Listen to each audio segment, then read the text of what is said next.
Hello दोस्तों, welcome to study analysis. दोस्तों, आज की इस वीडियो में हम जानेंगे क्या है गॉड पार्टिकल और कैसे हमारी दुनिया बनी। दोस्तों, लगभग 12 से 14 अरब वर्ष पहले हमारा पूरा ब्रह्मांड एक बिंदु में सिमटा हुआ था। अब सबसे बड़ा सवाल यह है कि इस दुनिया में जब कुछ मौजूद ही नहीं था तो इतनी सारी चीज़ें अस्तित्व में कैसे आईं। आज के समय में हम अपने आसपास पेड़ पौधे, जीव जंतु के अलावा तरह तरह की चीज़ें जैसे कि आसमान में सूर्य, चांद और तारे देखते हैं। लेकिन एक समय था जब यह चीज़ें नहीं थीं। वह समय था बिग बैंग की घटना से पहले का समय। उस समय ना तो समय और ना ही स्थान नाम की कोई चीज़ होती थी। इन्हीं सवालों का हम बिग बैंग और हिग्स बोसॉन यानी गॉड पार्टिकल के जरिए जानने की कोशिश करेंगे। दोस्तों, अब बिग बैंग थ्योरी की मदद से समझेंगे कि कैसे एक जगह से सिमटी हुई एक इकाई से दुनिया का वजूद संभव हुआ।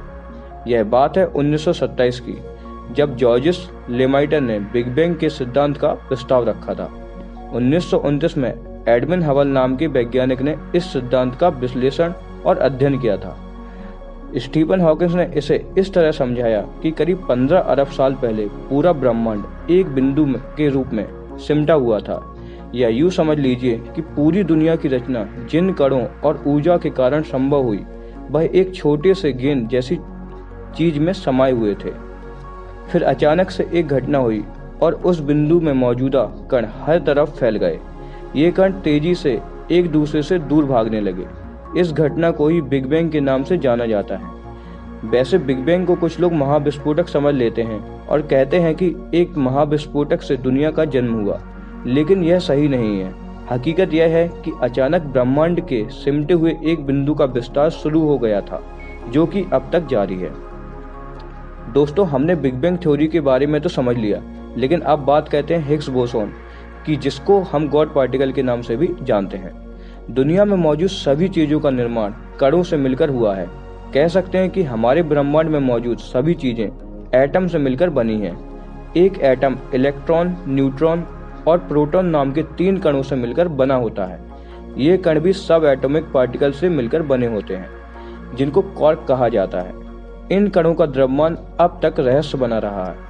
प्रोटॉन और न्यूट्रॉन जैसे कणों में द्रव्यमान यानी वजन होता है, जबकि फोटॉन में नहीं होता है।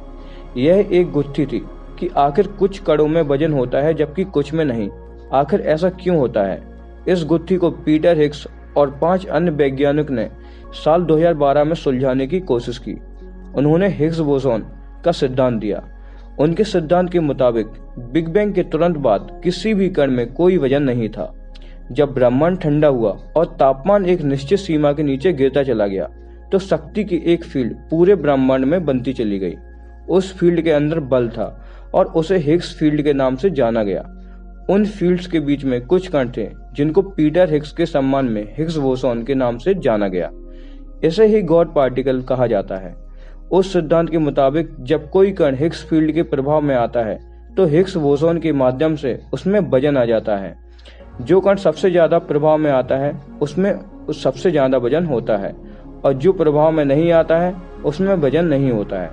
उस समय तक सिर्फ यह अनुमान था कि हिग्स बोसॉन नाम का कण ब्रह्मांड में मौजूद है, लेकिन जुलाई 2012 में स्विट्जरलैंड में वैज्ञानिकों ने हिग्स कण की खोजने की घोषणा की।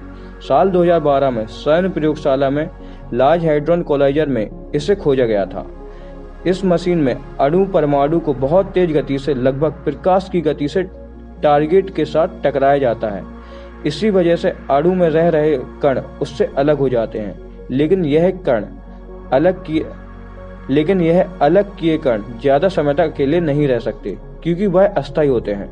महान वैज्ञानिक स्टीफन हॉकिंस ने शर्त लगाई थी कि हिग्स बोसॉन जैसे कण का अस्तित्व नहीं हो सकता। हॉकिंस का मानना था कि हिग्स बोसॉन का अस्तित्व भौतिक विज्ञान को कम दिलचस्प बना देता है और साथ में कई सारी समस्याओं को भी खड़ा करेगा। लेकिन साल 2012 में वैज्ञानिकों ने सैन्य प्रयोगशाला में इन कणों को खोज निकाला। इसकी वजह से स्टीफन हॉकिंस अपनी शर्त $100 की हार गए थे। दोस्तों, वैज्ञानिकों के मुताबिक जब बिग बैंग से हमारे ब्रह्मांड का जन्म हुआ, उसी समय हिग्स बोसॉन की वजह से यूनिवर्स को खत्म हो जाना चाहिए था, लेकिन ऐसा नहीं हुआ। आप सोच रहे होंगे कि ऐसा कैसे यूनिवर्स को खत्म हो जाना चाहिए था। दोस्तों, हिग्स बोसॉन के कण एक दूसरे को आकर्षित करते हैं। ऐसी स्थिति में किसी भी चीज का निर्माण संभव नहीं बनता है। लेकिन ऐसा नहीं हुआ, क्योंकि दो हिग्स बोसोन कणों को आकर्षित होने में उच्च ऊर्जा स्तर की जरूरत होती है, एक हद से भी ज्यादा ऊर्जा की। लेकिन जब बिग बैंग हुआ तब ब्रह्मांड का विस्तार होना शुरू हो गया। इसी वजह से गॉड पार्टिकल को कभी इतनी ऊर्जा नहीं मिली जिससे सारे हिग्स बोसोन का कोलाइजन हो गया। लेकिन वैज्ञानिकों के मुताबिक हमारा ब्रह्मांड कभी भी खत्म हो सकता है। हमारा ब्रह्मांड स्थिर और अस्थिर ब्रह्मांड के किनारे पर है। यह कभी अस्थिर बनकर खत्म हो सकता है, लेकिन इसे खत्म होने में कम से कम 10⁻100 यानी कि कह सकते हैं 1 के पीछे 100 जीरो लगा दिया जाए, इतने साल लग सकते हैं। दोस्तों, अब हम जानेंगे कि गॉड पार्टिकल का नाम गॉड पार्टिकल या हिग्स बोसोन कैसे पड़ा। दोस्तों, अमेरिका की एक वैज्ञानिक लियोन लीडरमैन ने 1993 में एक पुस्तक लिखी थी। उस पुस्तक में उन्होंने कणों के द्रव्यमान और परमाणु के बनने की प्रक्रिया को समझाया था। उन्होंने किताब का नाम द गॉडडैम पार्टिकल रखा था, लेकिन प्रकाशक को यह नाम पसंद नहीं आया, तो उन्होंने इसका नाम बदलकर द गॉड पार्टिकल रख कर दिया। इस तरह से इसको गॉड पार्टिकल कहा जाने लगा। इसका भगवान से कोई लेना देना नहीं है। दरअसल इंग्लिश के शब्द गॉडडैम को गुस्सा या चिड़चिड़ाहट व्यक्त करने के लिए इस्तेमाल किया जाता है। इसी चीज को ध्यान में रखते हुए लीडरमैन ने गॉडडैम का इस्तेमाल किया, ताकि वह यह दिखा सकें कि इस कण को खोजने में उन्हें कितनी परेशानियों का सामना करना पड़ा। दोस्तों, अब बात करते हैं गॉड पार्टिकल हमारे लिए क्यों अहम है। हमारी इस दुनिया की रचना में भार या द्रव्यमान का खास महत्व है। भार या द्रव्यमान वही चीज है जिसको किसी भी चीज के अंदर रखा जा सकता है।